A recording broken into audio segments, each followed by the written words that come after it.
So I want to recognize Justin Garrett Moore, because Justin introduced me and Adam back in 2017. And I remember getting on a train, took the Amtrak, and we had a meeting in your Brooklyn studio. And yeah, long time ago. You have a much better memory than me. I was inspired by our conversation and inspired by his vision, this singular vision that Nina Simone deserves a physical place where her legacy will endure. Share with the audience your vision for the Nina Simone Childhood Home. Well, Brent, I have to go backwards a little bit because I think the vision, so to speak, started with the idea of a gesture. And the gesture was simply to acquire, really, this property that I knew could end up in the wrong hands. And it could be decimated, removed, wiped away. And in that way, of course, such an important part of her history would be wiped away with it. So beyond that, there was no vision. And so this has been such an incredible journey because I think along the years, I have always thought, oh, there's an exit ramp in the sense that I don't know what I'm doing. So you buy the property, you preserve it, you fix it up, and you say, okay, I'm done. And it is only in the last 12 months I've realized I am not done. Right. I'm just beginning. And so it's been over the years that my level of commitment to really imagining what this site is, of course, but beyond that, what it can be has become clearer and clearer to me. And so I think the prospect, of course, of having this home in this historic neighborhood in such a historic state, representative of such an incredible and historic figure, that people will come. There will be a pilgrimage of people coming to this site, feeling its very real and tangible presence. But I want to do more than that. I want to create a site that inspires a generation of artists, specifically actually musicians, so not visual artists like myself, but musicians, to create music that honors and goes beyond Nina's legacy. And I think that's become a kind of a common idea amongst me, Rashid Johnson, Julie Meritu, and Ellen Gallagher, that we really want to create a site that's about creating tools for the future, I think is the best way to put it. That's beautiful. So do you see yourself as a preservationist or as an artist that is a steward and caretaker of history? I'm an artist, you're the preservationist. We're cool too, man. But we're a good team. We're a good team. I remember you stating that the vernacular architecture that the house represents, which at first glance might appear to stand without history and meaning, but the way that you talked about the beauty and how it's a handsome structure that represents Black family and community. Build upon that. Well, I think I did not realize the kind of spiritual presence and depth a site can have. Because as a contemporary artist, I'm about very much so engineered almost at this point about the new and creating something new. That's what, quite frankly, drives me, is creating something out of nothing. So I was particularly struck the first time I went to the site that there was this real aura around it. And I realize now that the aura, what I was feeling, it was really my imagination. And that's what matters, because these sites allow us to imagine these important moments, touch points in the past, and they inform what we will do in the present moment and inform what we will do in the future. That's beautiful. Preservation reduces the gap between space and time, and it makes these legacies real. Absolutely. Let's talk about the creative and innovative strategies to finance preservation. You had this idea for years, and I remember it started with, we had this idea of going to the Apollo, Erykah Badu concert fundraiser that has shifted into this remarkable moment that culminated May of this year. Share with the audience your idea for the partnership with Pace Sotheby's. Well, we're still going to get Erykah Badu. Awesome. That's still on the bucket list. But it's funny because, yes, it took years to actually realize this, right? It was a seed, and then it was planted, and then it was nourished. And the idea was essentially to expand the community of artists that were invested and involved in this project of preserving and protecting Nina Simone's childhood home. And that culminated in an event fairly recently at Pace Gallery, the gallery that represents me, has represented me for over a decade here in New York, to have an exhibition of a group of artists and to have those works on sale, and to have the proceeds from the sale of those works to go towards the childhood home. It sounds like it's a, oh, that's nice, hang some things on the wall. But what's so amazing is we got some of literally the best, most visible artists working today to participate in this endeavor. And it was all from Asian to black to white, man, woman, child, everybody. It was really this amazing community, a small community of artists, but an amazing community of artists that really gave their labor. And as an artist, I know what it means for someone to say, hey, will you give me this so I can sell it and I can give all the money, to somebody else. You're like, what? Yeah. But they did, and it's amazing how the idea of Nina as a trailblazer, as an American icon, really resonates with people. Almost everyone I ask, they all say to me, oh, I love Nina Simone, and also she means such different things to different people, right? For me, she's a civil rights icon and musical genius, right?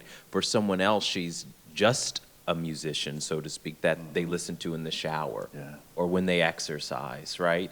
But it's all of those meanings and how they come together. That's the culture of fabric, right? That's why we're all invested in this work, because things should mean different things to different people. To get back to the benefit, we raised well over $4 million. Yes.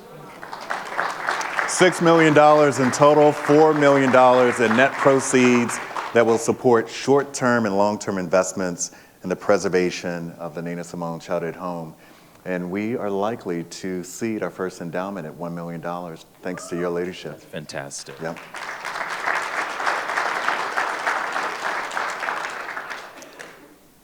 What about the role of artists as steward, and how can we replicate your vision and of the other artists to create a broader community? Because you use the word often that the gala was an opportunity to create community. Yes. The project is an opportunity to create community. And we want to build a community of artists, activists that will help us to co-steward hundreds, if not thousands, of historic places. How do we inspire that audience to support this work?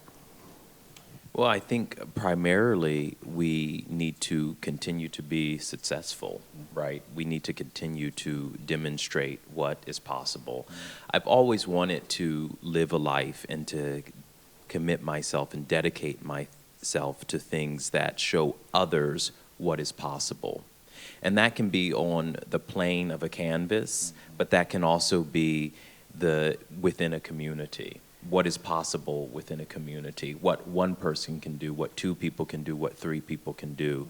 So now when people ask me, what are you doing, what's happening with the house, that the gala was amazing, millions of dollars raised, I now say to people, we're just getting started. Yeah.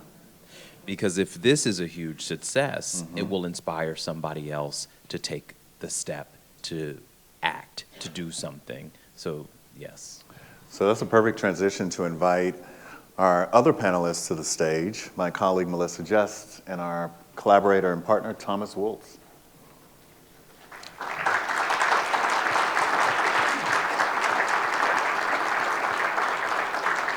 So that we can talk about what comes next. I've known Thomas for years and consider you not only a friend, but a hero, really, in the broader world of design. And yeah. And the reason why I say this, for many of us as preservationists, we're often focused on the preservation of architecture and that we have not valued the role that the landscape plays. Thomas, share why the landscape is important. Well, the landscape in general holds all of our stories. It holds the pain, the suffering, and the joy is somehow embedded in the land, and we've done an unbelievable job of erasing and hiding that in most places, and unfortunately often with intent. And I feel like our job as landscape architects committed to truth-telling in the land is to listen carefully and always remember that the land is full. The land is not empty. The land is so full, and we have to listen with humility until we hear the land. And that was the case at the Nina Simone Childhood Home, because we have a very small site, and the job of the designer was to get yourself out of the way and use your creativity to making sure that it was an authentic experience for the visitors who came. A lot of that, listening to land and thinking about transforming a private house into a public venue, we very quickly realized that the site couldn't actually accommodate restrooms, visiting artists, parking, universal accessibility. It was like, we have to put these things somewhere else, and that very quickly expanded the conversation. The slide that you're seeing is a kind of timeline of Nina Simone's life while she was in this childhood home. And the section line you're seeing is her route from this house to Miss Wazi's house for her piano lessons, where she was being trained, Mrs. Wasanovich, and how she walked through the city. And then you're seeing a plan of Tryon in the background. So just trying to evoke the stories of her experience so that we could come in touch with her life when we come there in an authentic way. Yeah. And help us understand, so your firm that you own and have an amazing team, Nelson Byrd Woltz Landscape Architects, is helping us to develop a restoration plan for the landscape. Share some of the ideas and your recommendations. Well, my first call back to you was, we need to buy more land. And that happens to me more often than it should, I think. I'm going to get a bad reputation. I'm like, yeah, this is awesome, but we need more land. And this is a rendering that we produced that does accommodate some parking, and there's always the instinct to want to beautify a setting. I think the understanding of landscape too often tips to the aesthetic, and we want to reassure ourselves with color and beauty and all those things. I get it. However, that's not what this was. So to put this house back and push against any additional architecture, push against the visiting artist staying here or having a building. And so what we developed is using contemporary technologies to meet the law. There's a wax polymer material that we've used in other historic sites like Monticello, where it's a binder for the actual dirt of a site. And so you can bind that so that a wheelchair can move through the site. And so what you're seeing here is a dirt yard, which is typical in Western North Carolina. I grew up not far from Tryon. and the swept yard being the authentic, real way that this would have felt and seen. And then for the ADA arrival, moving across the street so that you look to the house in its setting really as it would have been, and use design skill to cleverly solve problems. So in this rendering, you're just seeing a railing off to the far right. That is a ramp that slides up the back of the house and brings someone in a wheelchair onto the front porch, so you arrive with dignity through the front door as anyone would. So I say the design is to keep yourself out of the way and use your skills to solve these problems for the visitor experience to be an authentic one. In addition, the archaeology found some ruins of a small shed, and so just rebuilding that yay high to have a bench so that you could go down where the original vegetable garden had been for the family. So the big story is, I think, across the street in a way, in order for this to remain authentic. So you're seeing in the upper right corner, the white box is the childhood home with 2 parking spots that have been parking spots for a very long time.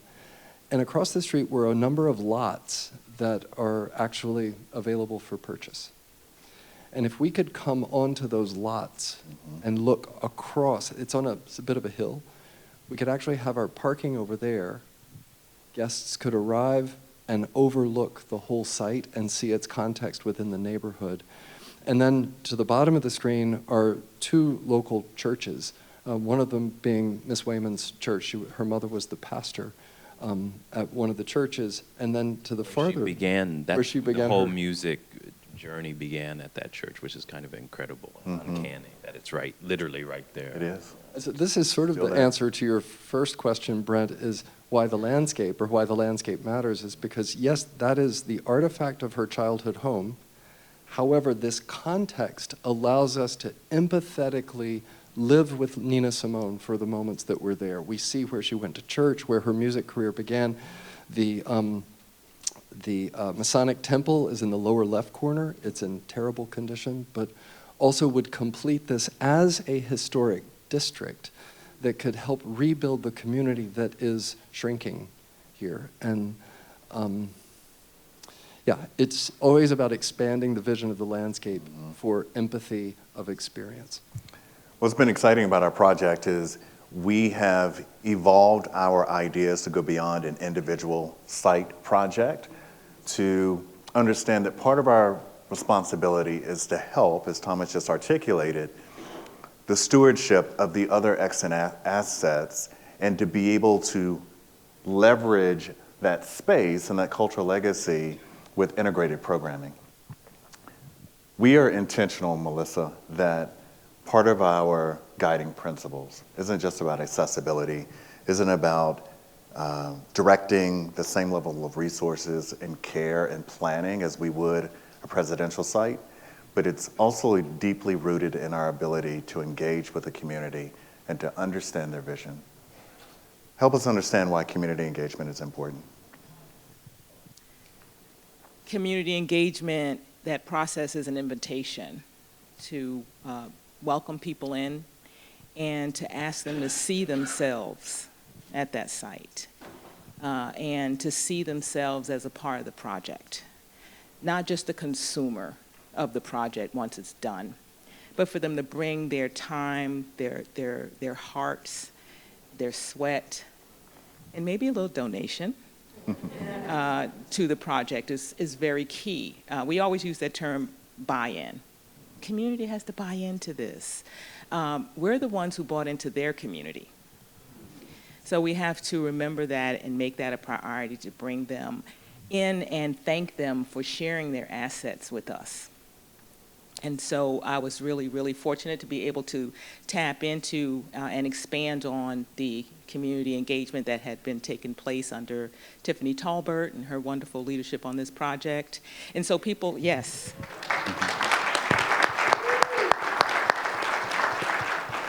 And people were really hungry. They were waiting to see, they were waiting to hear.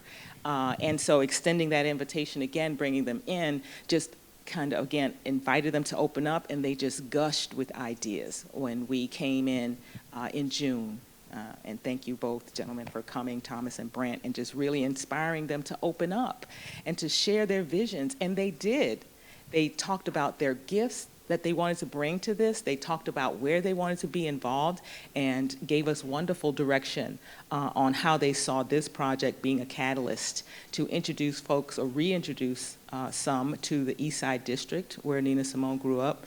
And more importantly, to share that the alchemy of turning an oppressive experience into one that produces a diamond like Nina Simone.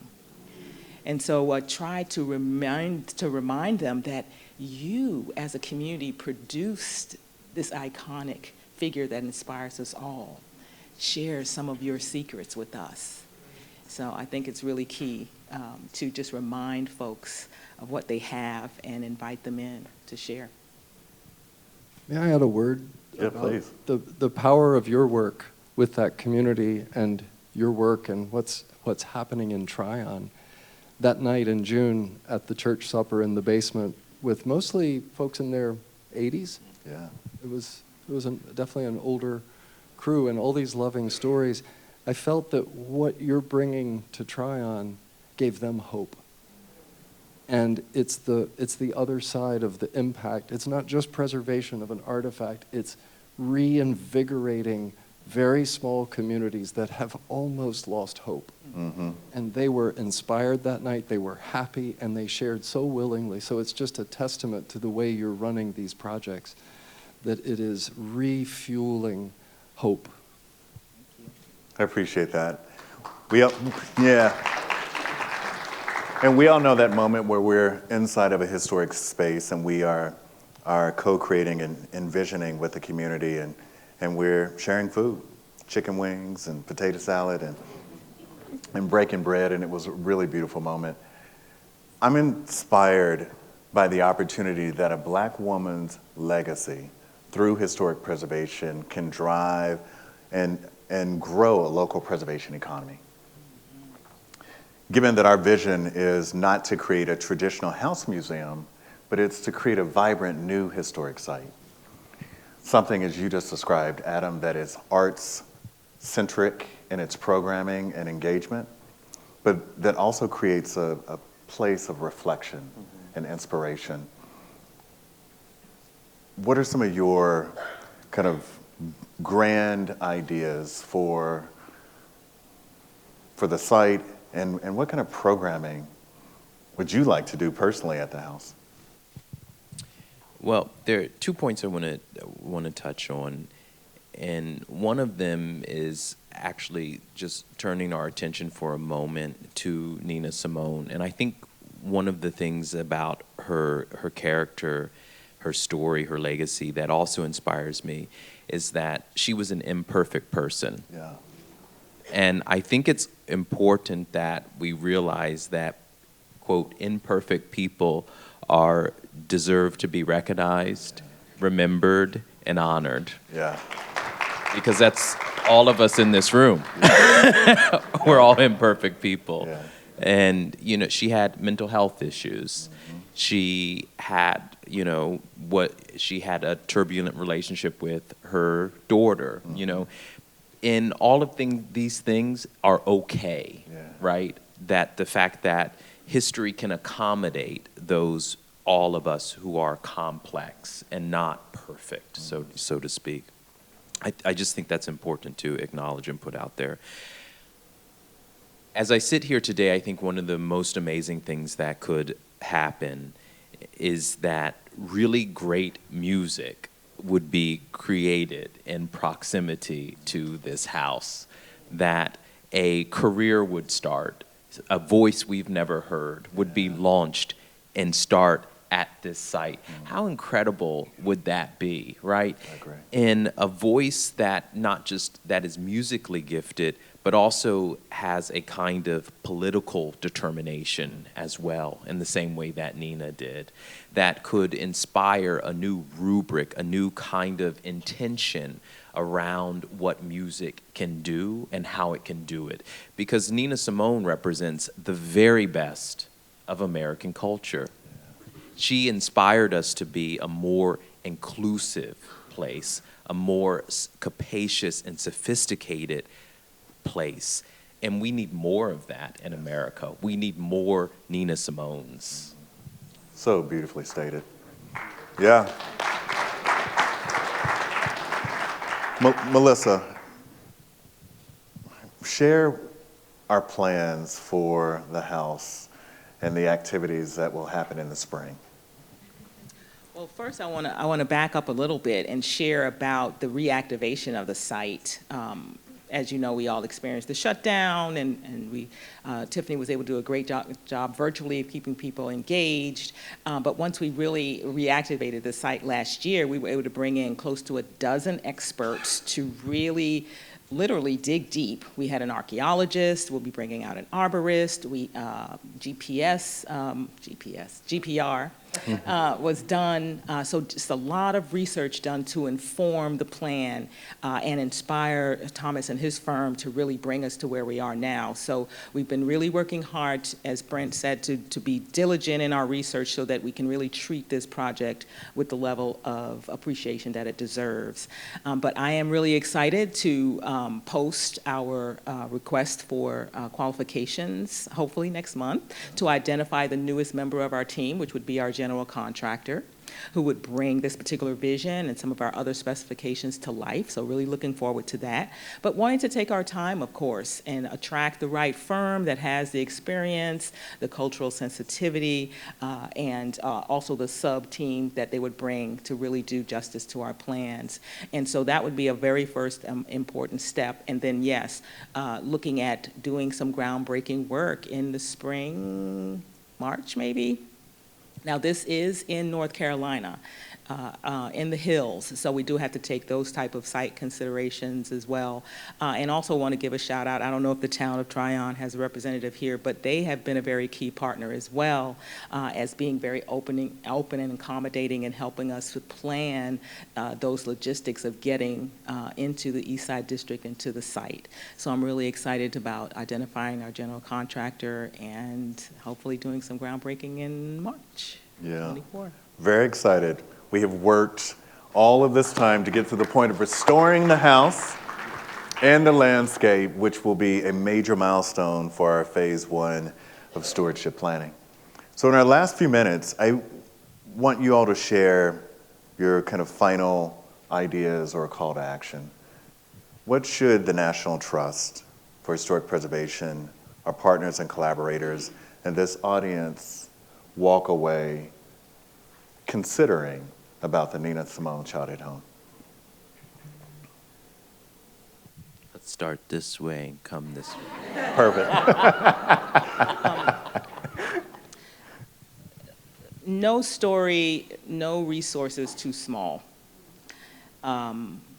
So, again, pointing out some of the wonderful features on this particular site, we've been able to identify those things, those experiences that went into the making of Nina Simone. And so I just wanted to encourage folks, no story is too small, no resources too small, to get people talking on the ground level. The neighbors there in East Side, they're now thinking about, oh, well, maybe, the old site for Mr. Lyle's store might be an interesting place to do some interpretation.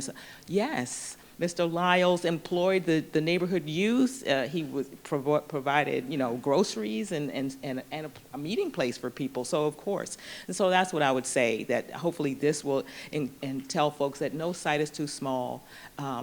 Even if it's just, 0.2 acres, less than 700 square feet, no site is too small. So that would be my share. Thank you.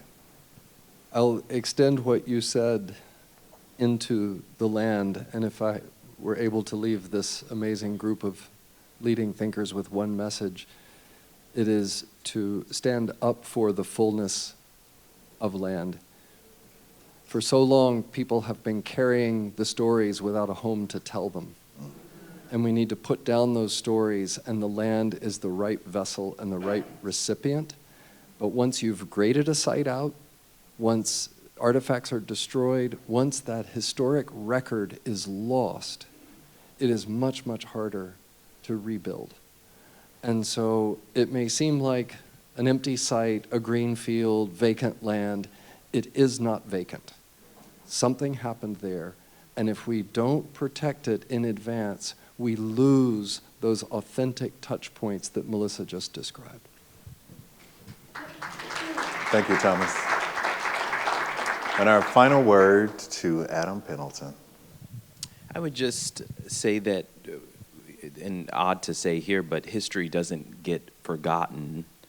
History doesn't get old. It just gets forgotten. And I will also just say that in no way am I special. You know, I was really, when all of this started, I was upstairs in my bedroom and got an email from someone else telling me that this home was for sale.